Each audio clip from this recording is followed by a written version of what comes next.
Hai semua, assalamualaikum warahmatullahi wabarakatuh. Apa kabar semuanya? Bertemu kembali dengan WCF Windu Channel Film. Gimana guys? Sehat kan? Iya dong, jangan sakit-sakit. Tetap semangat dan jalani aktivitas dengan penuh percaya diri. Nah guys, ngomongin tentang semangat, nih Windu Channel Film akan menemani kalian semua dengan sebuah alur film yang diperankan oleh Donnie Yen. Film apa nih? Ya, film Big Brother. Udah ada yang pernah nonton? Yang udah nonton pura-pura belum aja ya. Yang belum nonton nih aku ceritain. Oh iya, tapi jangan lupa tekan tombol like-nya dan subscribe-nya ya. Markinton, mari kita tonton.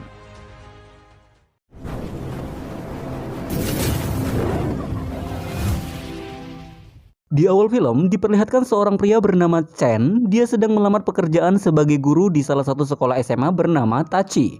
Awalnya kepala sekolah tersebut menolak Chen sebagai guru di sana karena kurangnya pengalaman dalam bidang pendidikan dan mengajar. Namun tiba-tiba Chen memberikan secari kertas yang merupakan surat rekomendasi dari kepala sekolah SMA Tachi sebelumnya. Kemudian Pak Kepala Sekolah merubah pikirannya dan menerima Chen sebagai guru di sana. Datanglah di mana Chen masuk di hari pertama untuk mengajar, dan di sana Chen juga dijadikan wali kelas di salah satu kelas yang terkenal dengan kenakalan murid-muridnya. Itu terlihat jelas ketika Chen masuk ke kelas tersebut dan tidak ada yang mendengarkan sapaan Chen. Juga tidak menghormati kedatangan guru. Bahkan mereka tidak memperlihatkan perlakuan seperti sedang di sekolah. Mereka sibuk dengan kegiatan masing-masing seperti masak mie, main game, bermain gitar, dan lain-lain. Chen terus mencoba untuk mendapatkan perhatian dari mereka, namun Chen malah ditertawai serta disepelekan. Dan ketika Chen sedang memperkenalkan dirinya dengan menulis di papan tulis, mereka malah mengejeknya karena tulisan bahasa Cina Chen itu jelek. Dikarenakan Chen telah lama tinggal di USA. Ia pun juga memberikan nomor ponselnya, namun para murid malah menjahilinya dengan menelponnya dan menyuruhnya untuk pulang. Tidak kehabisan akal, Chen pun langsung mengaktifkan fire sprinkler dengan menembaknya menggunakan kapur dan karet. Welcome to my class. Setelah jam istirahat, terlihat para kelompok murid Chen sedang asik nongkrong dengan kenakalannya di suatu gudang sekolah. Mereka sedang merokok dan membicarakan agar bisa menyingkirkan guru Chen. Namun, tiba-tiba di tengah obrolan, datanglah anak-anak basket dan mengusir mereka. Sepulang sekolah, mereka melihat para anak basket tersebut sedang bermain. Karena kesal dengan tindakan mereka tadi, salah satu murid bernama Li Weichong usil dengan meletakkan botol di dalam lapangan sehingga membuat salah satu pemain basket terjatuh karena terpeleset. Namun, karena kelakuannya tersebut dilihat oleh Miss Liang, Li Weichong diberikan hukuman dengan menyalin beberapa tulisan peraturan sebanyak 20 kali. Mereka yang bandel, sudah pasti mereka malas untuk mengerjakannya, bahkan mereka pun malah mengerjai Miss Liang dengan berpura-pura memberikan tugasnya yang telah diselesaikan. Namun ternyata, di dalamnya itu telah Li Weichong letakkan ulat.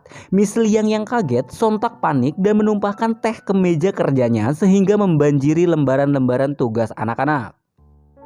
Besoknya, ada Departemen Pendidikan datang ke sekolah Tachi. Mereka berniat untuk melihat keadaan dan kondisi sekolah tersebut. Dan di sisi lain, Chen yang ingin mengajar menuju ke kelasnya. Di kelas ternyata murid-murid sudah berniat untuk mengerjai Chen. Namun sayangnya, hal itu tidak mampu terhadap Chen.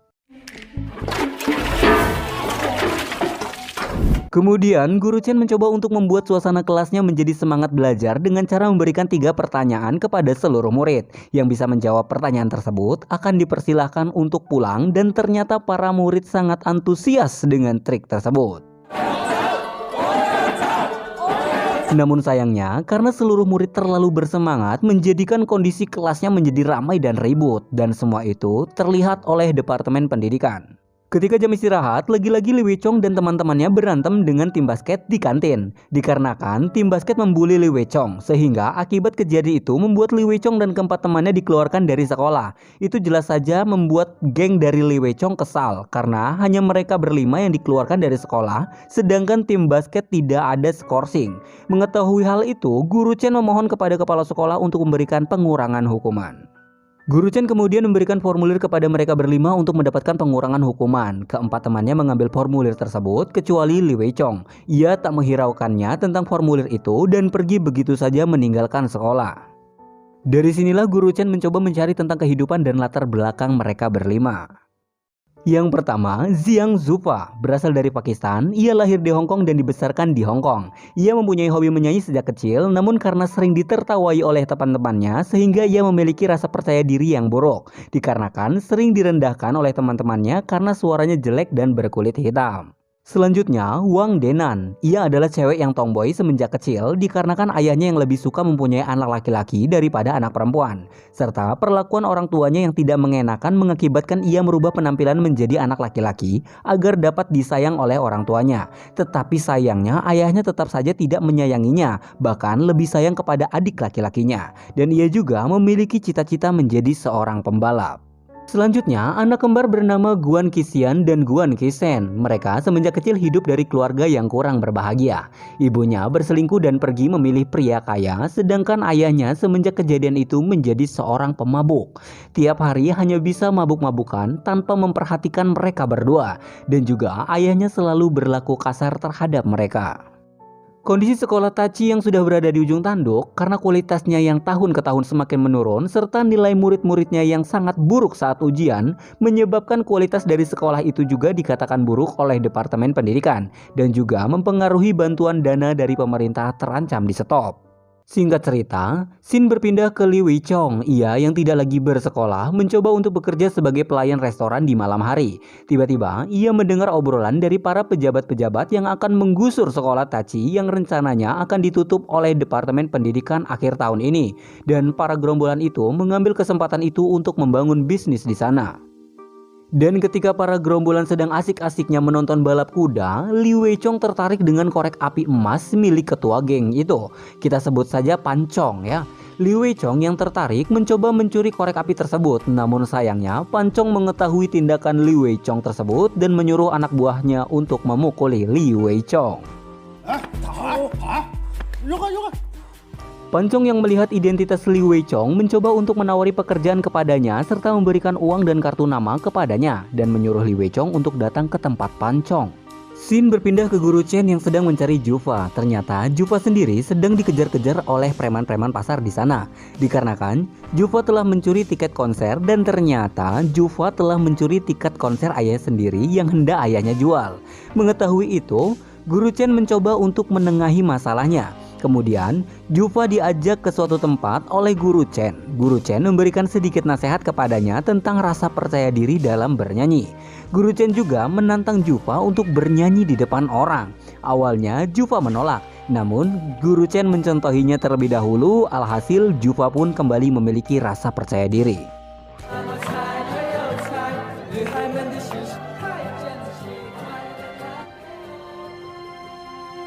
Esok harinya Guru Chen menemui ayah dari dua anak kembar yakni Qixian dan Qisen. Ia memberikan sedikit pengarahan kepada ayahnya tersebut. Selanjutnya kita beralih ke Denan. Ketika sedang belajar dengan adiknya, tiba-tiba ayahnya datang dengan memberikan make up kepadanya. Di mana Denan harus belajar make up karena ia akan dikenalkan dengan seorang laki-laki anak teman ayahnya. Ayahnya bermaksud menjodohkannya. Jelas saja itu membuat Denan kesal karena ia tak menyukai make up dan tidak ingin menikah. Kemudian dengan perasaan kesal Denan menggunakan mobil ayahnya tanpa izin. Namun tiba-tiba ada Guru Chen datang dan mencegatnya. Di situ Guru Chen menasehatinya yakni Denan tidak boleh mengendarai mobil di jalanan dikarenakan belum mempunyai SIM. Namun Guru Chen memberikan suatu solusi menawarkan untuk bermain mobil balap. Setibanya di area balapan, ternyata Denan akan balapan melawan dengan ayahnya sendiri. Dengan perjanjian jika Denan menang, maka ayahnya tidak akan mengatur hidupnya lagi dan mereka berdua pun akhirnya balapan di mana dimenangkan oleh Denan.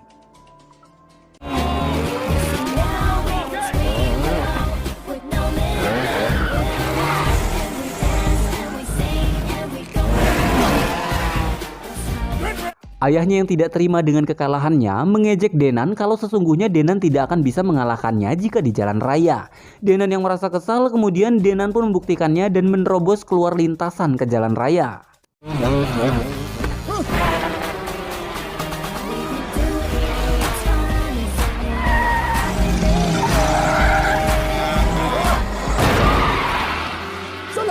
Namun di tengah-tengah balapan ayahnya mengalami kecelakaan. Mengetahui hal itu, Denan pun berhenti dan turun dari mobil.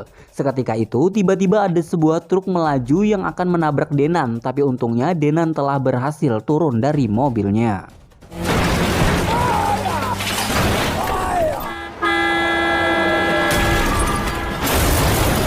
Ayah Denan spontan kaget mengira Denan telah tertabrak dan terlindas oleh truk tersebut sehingga membuatnya menangis dan mengutarakan semua isi hatinya bahwa sebenarnya ayahnya sayang kepada Denan dan menyesali telah berlaku keras terhadapnya. Denan yang mendengar hal itu pun juga tersentuh hatinya dan sadar bahwa ayahnya menyayanginya. Karena kejadian itu pun hubungan mereka kembali baik. Di sisi lain, di suatu hari ternyata Guru Chen tengah mengirimkan beberapa muridnya tak terkecuali Kisian dan Kisen ke pusat rehabilitasi untuk proses pembelajaran dengan seseorang di sana. Dan betapa kagetnya ternyata orang tersebut adalah ayahnya dari si kembar tersebut.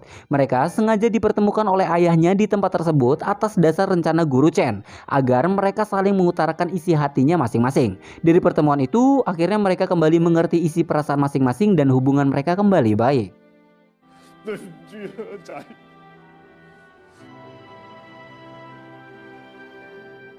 Berpindah ke Li Weichong. Li Weichong ternyata mendatangi tempat Pancong untuk menerima tawaran kerjaan yang akan diberikan oleh Pancong. Di situ, Pancong menjelaskan bahwa besok akan ada pertandingan MMA anak buahnya. Karena tak ingin mengalami kekalahan, Pancong berniat menjalani rencana untuk menyuruh Li Weichong supaya memberikan obat kepada lawannya di hari pertandingan nanti.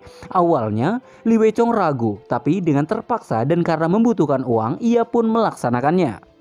Selanjutnya, Guru Chen mendatangi rumah Li Weichong. Ternyata, Li Weichong hanya tinggal dengan neneknya saja di tempat kontrakan yang kecil. Di mata neneknya, Li Weichong adalah anak yang baik. Karena Li Weichong selalu menceritakan kehidupannya kepada neneknya bahwa dia adalah anak yang baik. Bahkan, neneknya juga tidak tahu bahwa Li Weichong telah kabur dari sekolah.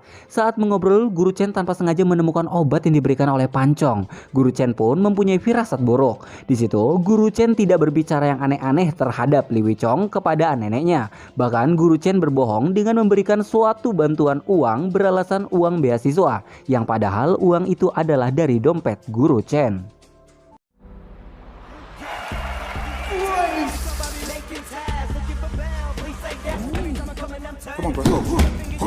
Malam harinya, di pertandingan MMA, Li Weichong menjalankan rencananya sesuai dengan perintah Pancong. Namun sayangnya, ia ketahuan yang mengakibatkan dia harus disiksa dan dikurung di dalam loker. Hey! Come on, I have a drink. Shut up. Tak lama kemudian, Guru Chen datang untuk mencari Li Weichong. Awalnya, mereka semua tak memberitahu keberadaan Li Weichong. Bahkan, mereka mengusir Guru Chen dari tempat itu. Namun, karena terdengar suara Li Weichong memanggil Guru Chen dari dalam loker, Guru Chen pun melancarkan serangannya.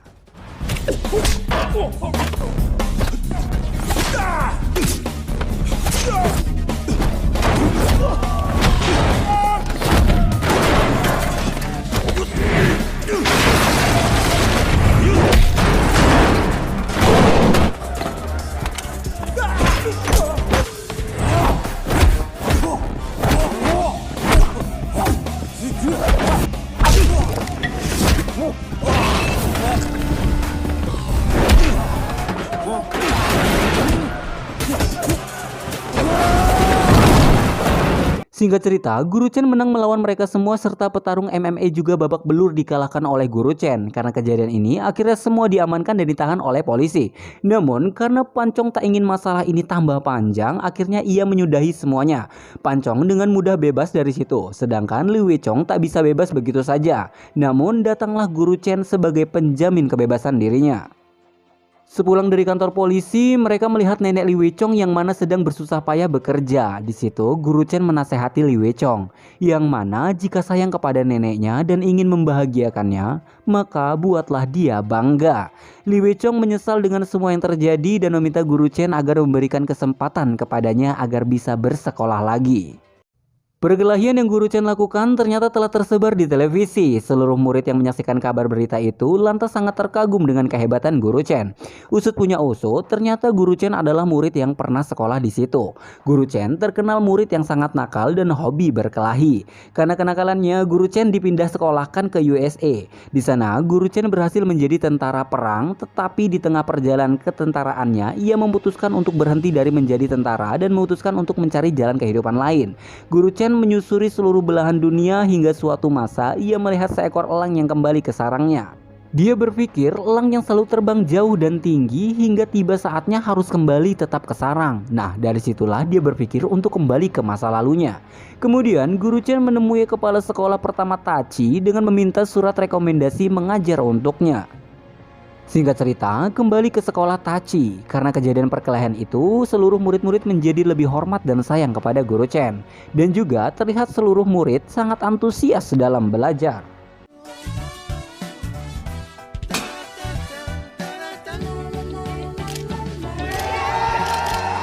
Sampai ketika terlihat Li Weichong dan teman-temannya sedang mengobrol. Mereka membicarakan tentang rencana pendidikan masing-masing ke depannya. Namun di situ terlihat Kisen yang berwajah berbeda karena ia merasa dirinya tidak percaya diri dengan semua yang akan dihadapinya. Sehingga ia nekat membeli obat kecerdasan di apotik. Obat itu berfungsi untuk meningkatkan daya ingat dan penjaga apotik pun telah memberitahukannya bahwa obat itu tidak boleh dikonsumsi berlebihan. Sebelum ujian uji coba, Kisen terus-terusan meminum obat tersebut dengan sangat banyak hingga melebihi dosis sebenarnya. Dia berharap bisa menjadi pintar, namun sayangnya pikirannya malah semakin semerawut sehingga nilai dari ujian tersebut ternyata membuat Kisen mendapatkan nilai paling jelek di kelasnya. Hingga suatu pagi, Kisen memutuskan untuk tidak berangkat sekolah, sedangkan saudara kembarnya tetap berangkat. Kisen sangat depresi dengan hal yang menimpanya, sehingga ia memutuskan untuk bunuh diri dengan melompat dari apartemennya. Dari kejadian ini membuat media membesar-besarkan beritanya sehingga berdampak negatif ke sekolah tersebut dan juga gurunya tak terkecuali wali kelasnya yakni Guru Chen. Guru Chen menjadi orang yang paling disalahkan atas kejadian ini karena dianggap tidak bisa mendidik muridnya dengan benar dan baik dan juga tertuduh menekan murid-muridnya sehingga bisa mengakibatkan hal frustasi hingga bunuh diri. Kemudian Guru Chen diinterogasi oleh ketiga pejabat Departemen Pendidikan yang dimana pertanyaan mereka mengarah kepada kelayakan Guru Chen menjadi seorang guru karena diketahui Guru Chen dianggap tidak mengajar sesuai kurikulum dan pernah terlibat perkelahian.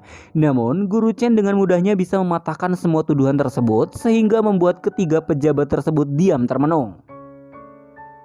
Akhirnya Guru Chen diputuskan dikeluarkan dari sekolah Tachi dan tidak bisa mengajar kembali. Seluruh murid merasa terpukul atas keputusan itu dan mereka tidak ikhlas jika Guru Chen tak mengajar lagi.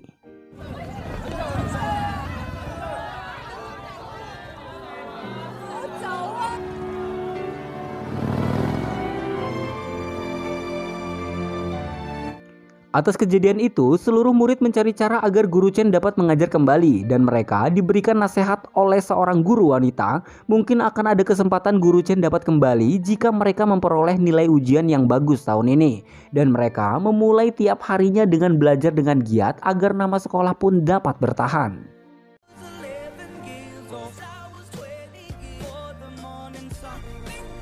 Dan terbukti dari nilai ujian sementara mereka memperoleh nilai yang bagus. Pancong yang mendengar kabar itu langsung ketar-ketir bahwa sekolah Tachi akan bertahan. Pancong pun tidak tinggal diam akan rencana bisnisnya yang bisa bubar. Singkat cerita, hari ujian pun telah tiba. Di hari itu, seluruh anak dijebak oleh Pancong dengan meng-SMS seluruh anak murid agar berkumpul di sekolah mengatasnamakan Guru Chen yang menyuruh. Benar saja, seluruh anak dikumpulkan dan geng Pancong menahan mereka agar tidak bisa mengikuti ujian. Dengan maksud agar sekolahan Tachi bisa ditutup jika mereka tidak ada nilai ujian. Namun nasib baik, Guru Chen pun datang dengan menghajar seluruh anak buah Pancong. Sembari berkelahi, Guru Chen menyuruh seluruh anak murid agar berlari untuk mengikuti ujian.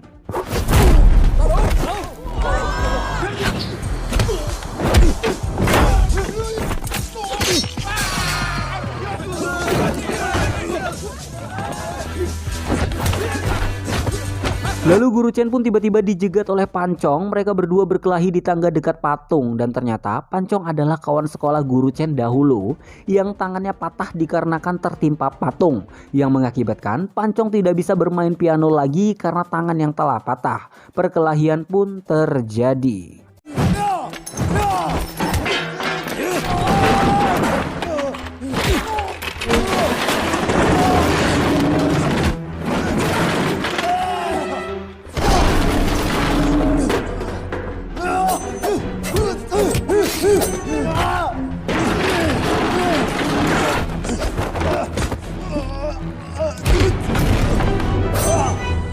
Di akhir pertarungan dengan penuh emosi dan tanpa ingin melukai, akhirnya Guru Chen melampiaskan emosi amarahnya ke dirinya sendiri dengan menusuk pahanya sendiri dengan pisau.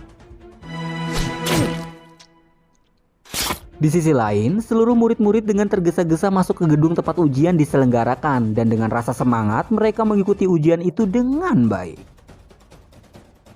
Di akhir film diketahui bahwa mereka mendapat nilai yang sangat baik dan sekolah Tachi ditetapkan berlanjut serta mendapat bantuan dari Departemen Pendidikan dengan lebih besar lagi. Juga diketahui bahwa Guru Chen kembali mengajar dan menjadi wali kelas mereka kembali. Tamat akhir yang sangat mengajarkan. Nah, gimana? Pesan moral yang kita ambil dari film ini adalah keluarga, orang tua, lingkungan sosial dapat mempengaruhi prestasi seseorang. Dan dukungan keluarga dan support eksternal sangat berpengaruh untuk setiap orang. Dan juga bahwasanya tiap orang memiliki kecerdasannya masing-masing di tiap bidang-bidangnya. Yuk gali prestasi kita di bidang yang sesuai dengan bakat kita. Namun tetap jangan lupa belajar di bidang umumnya ya. Oke, makasih yang udah nonton. Jangan lupa like video ini dan subscribe dengan cara tekan tombol subscribe di bawah bagi yang belum subscribe. Komen jika ada masukan buat Windu Channel Film. See you next time. Wassalamualaikum warahmatullahi wabarakatuh.